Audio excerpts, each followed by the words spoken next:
এইভাবে সংসার করলে শান্ত তোমাকে তালাকও দেবে না, আর তুমি সম্পত্তিও পাবে না। কিভাবে সংসার করতে বলো? ওকে মানসিক অশান্তি দাও, সমাজের সামনে ওকে হেয় বানাও, তবেই তো হিতাহিত জ্ঞান হারিয়ে শান্ত তোমাকে তালাক দেবে।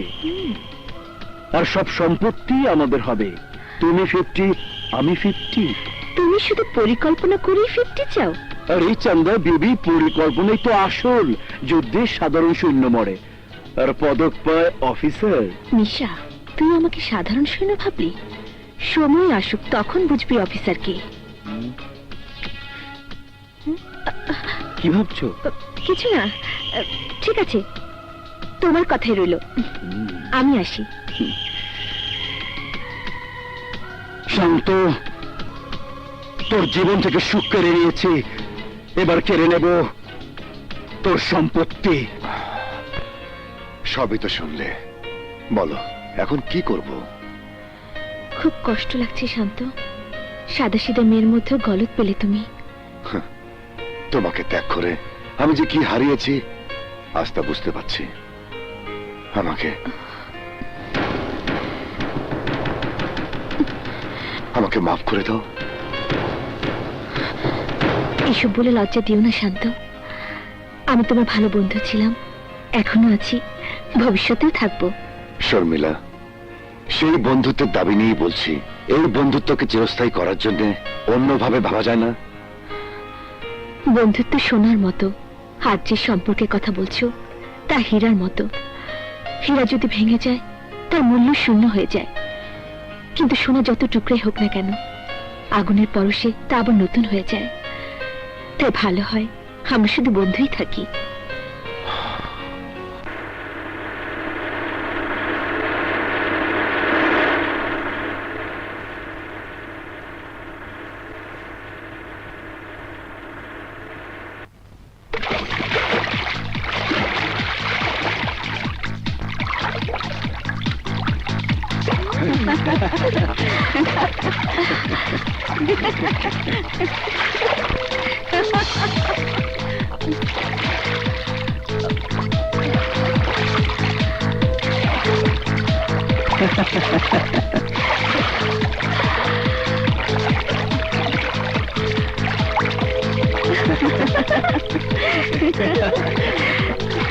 ম্যাডাম নিন।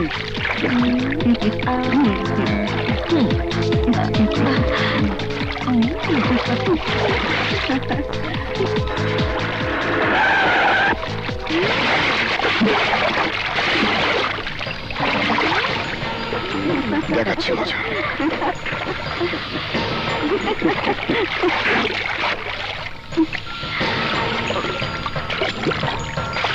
এখানে কি হচ্ছে? যাও যাও বলছি, আউট আউট। এই কি হচ্ছে এখানে? এই ওঠ ওঠ বলছি। এই চাঁদনি, তোকে না কতবার বলেছি এই সুইমিং পুলে গোসল করবি না?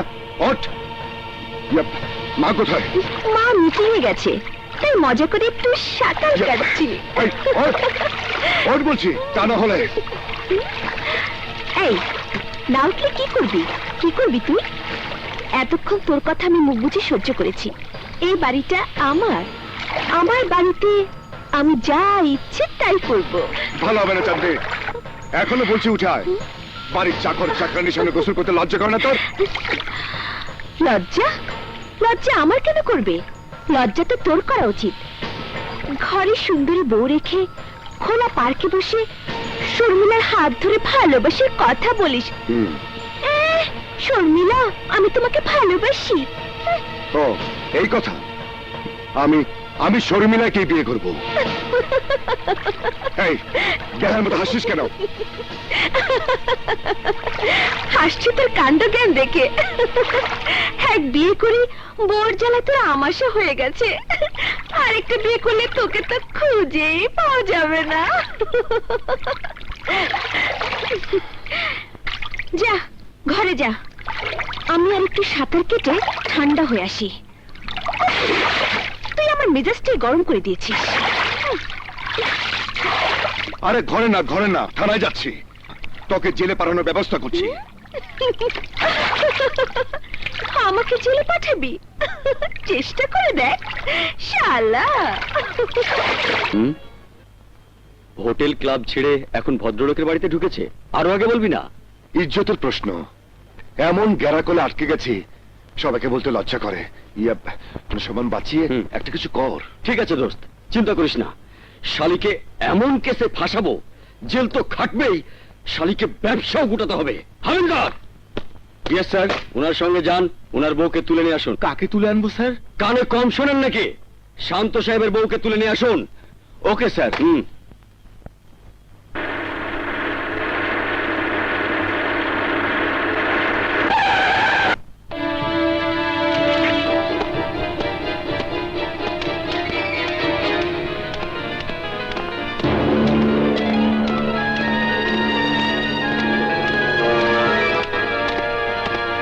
আমি জানতে চাই আমাকে এখানে কেন আনা হয়েছে?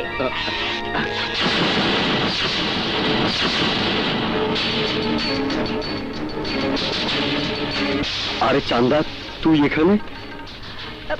সেটা তো আমারই প্রশ্ন। তোমার হাবিলদার আমাকে এখানে ধরে এনেছে কেন? মান্নান, ওকে গ্রেফতার কর। এমন কঠিন শাস্তি দিবি যে জীবনে যেন কাউকে প্রতারণা না করে। না দোস্ত, তোর কেস আমি হ্যান্ডেল করতে পারবো না। কেন? এই চান্দার জন্যই আজ আমি এই থানার ওসি হয়েছি।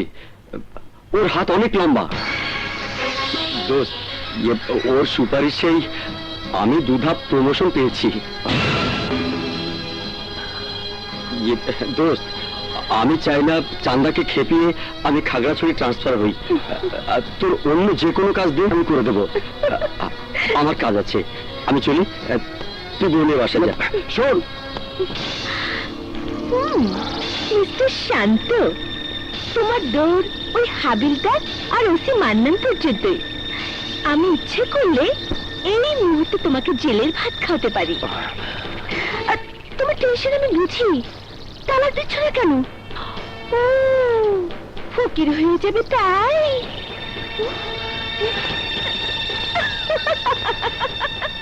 শালা, গিলতেও পারছে না, ফেলতেও পারছে না। আনটা করো। তোবা তোবা, তোর বোনে শুনলে আমার জিন্দা রাখবো না। তালাক দিব, তালাক। তালাক দিলে আমি আসি না, চালো ঘুরে বেড়াই। আসো।